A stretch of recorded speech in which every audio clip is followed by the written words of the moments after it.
Magandang araw sa inyong lahat mga kamatyas. Ngayon naman, i-analyze na natin ang laro ng batang ito na si Kaushik. No? 8 years old lang, youngest player na tumalo ng Grandmaster na naman. Itong nakaraan, meron tayong inanalyze na game, tumalo. 8 years old, tumalo ng Grandmaster. Ngayon, mas bata sa buwan, si Kaushik. At kapitbahay lang natin, taga Singapore. Ito po ay nangyari sa Switzerland Open, round number 4 against Grandmaster Stopa ng Poland. Yan ang aalamin natin kung talaga bang mahusay ang batang ito. White dito si Kaushik, nag E4 at nag D6 si GM, nag D4, Knight F6, Knight C3 at tinirahan ng Philidor's defense na kung tawagin, Knight F3, develop lang Knight BD7 and Bishop C4. Halatang halata sa edad na 8 taon lamang marunong nang lumatag ng tamang development ang bata. Nag-Bishop E7 at nag-Castle lang, Castle din, nag-H3. Oh, di ba? Grabe, parang matured na itong batang to Nag-C6, ayan, para may timing si GM to play D5 and B5 at pinigilan kaagad ni Pogi.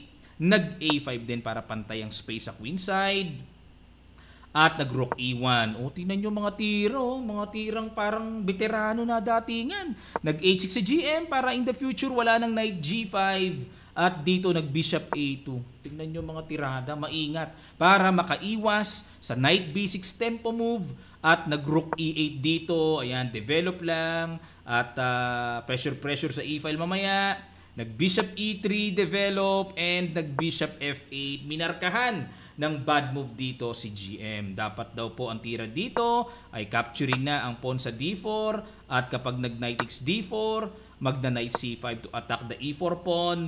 At kapag dito ay nag-F3, then magbi-Bishop F8. Ayan, so okay lang dito, no? Okay lang dito ang block.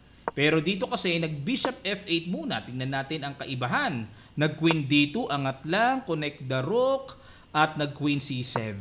Ayan, develop lang. Makunat ang ginawang depensa ni GM Stopa Pero dito baka mapatanong kayo mga kamatyas, Coach, ba't hindi kinapture ang pawn sa D4 para mabuksan na talaga ang pressure dyan sa E4 pawn? Magbi-Bishop takes D4 syempre para sapat ang depensa ng pawn. Tapos kapag nag-Knight C5, kakapturin lang yan. Capture, Queen to Queen, and Knight E5 to attack the F7 pawn. Pwersadong depensahan yan. Ito po ang mangyayari. Knight C4. Ayan, may double pawn dito ang black.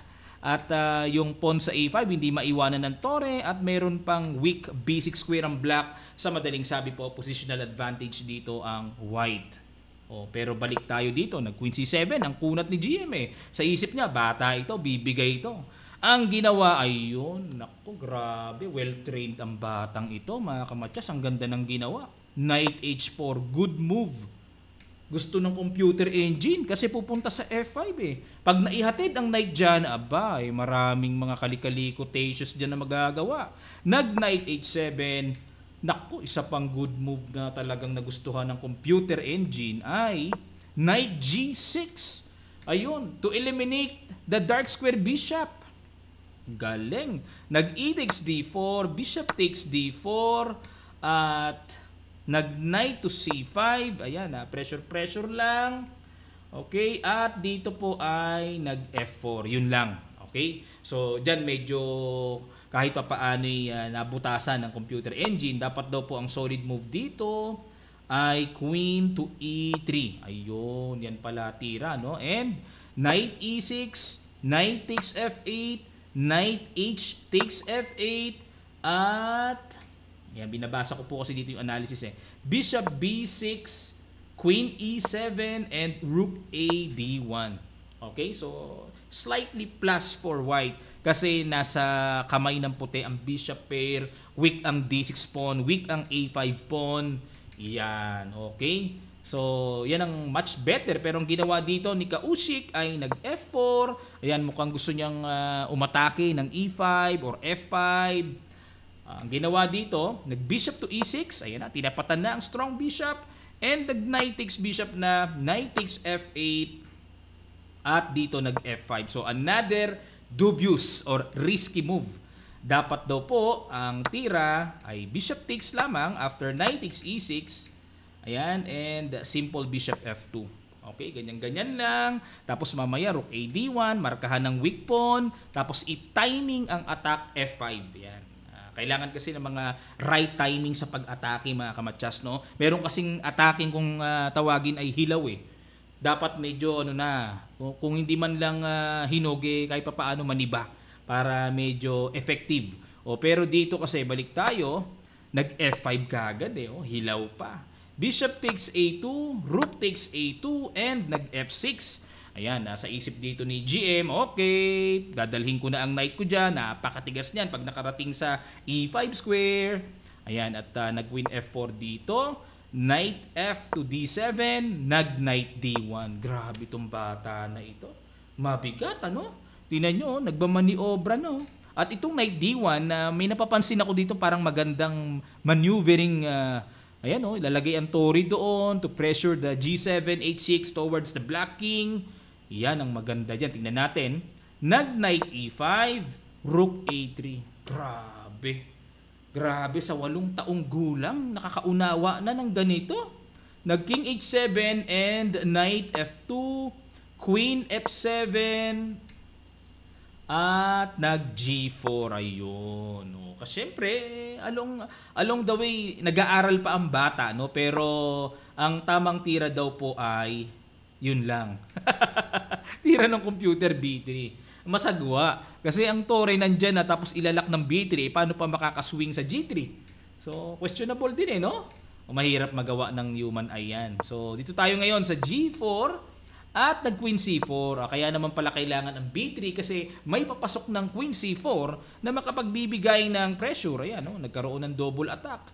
At nag-queen d2 bumaba to defend the both pieces and nag-b6 dito. Ayun, na bad move dito si GM. Dapat naman daw po ang tirang good move ay queen to b4. Ayan, etc. Pero yan ang accurate move. Balik tayo sa b6 na ginawa. Nag-king g2, kumunat muna si Pogi, pero dapat daw po ang tira ay rook g3 na. Okay, balik tayo. Sa king g2, nag-rook a7, nag-h4. Babasag na si Pogi. Nag-d5. Ayan na. Bago pa makapanggulo, inunahan na ni GM ng bulabulabog para mabulabog ang bata. Pero tingnan natin kung mabubulabog. Nag-b3 at dito nag-queen b4. Sa kagustuhan dito ni GM na ma-eliminate ang queen kasi pag nawala na po ang queen dito, medyo wala ng puwersa ang king side bombing or attack. Malakas ang g5 pag may queen eh. So, dapat naman daw ang tira dito ay queen to a6. Pero tingnan natin ang kaibahan. No? Tingnan natin ang kaibahan. Queen b4, nag-queen takes b4, a takes b4, and rook a1, d takes e4, at nag-bishop takes, and knight takes e4. Ayan. Okay? So, sa latag po ng pawn structure, slightly better for white dahil double pawn. Pag nawala kasi yung c5, atras, baka yung b4 naman ang bumagsak. Okay, kung makikipagsabayan ng kain-kain. Pero yun nga, ang ginawa ni GM, nag-knight takes g4, na dapat daw ang accurate move naman dito ay mag-c4 na muna. Mamaya na yung knight takes g4. Okay, yan ang na-miss ni GM. Nag-knight takes g4.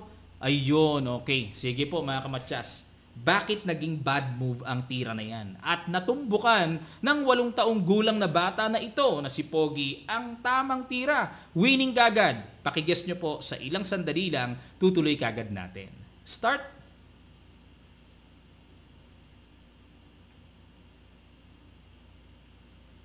Maraming salamat po mga kamatsas. Congrats sa inyong effort at sa nakakita ng knight g5 sacrifice knight check.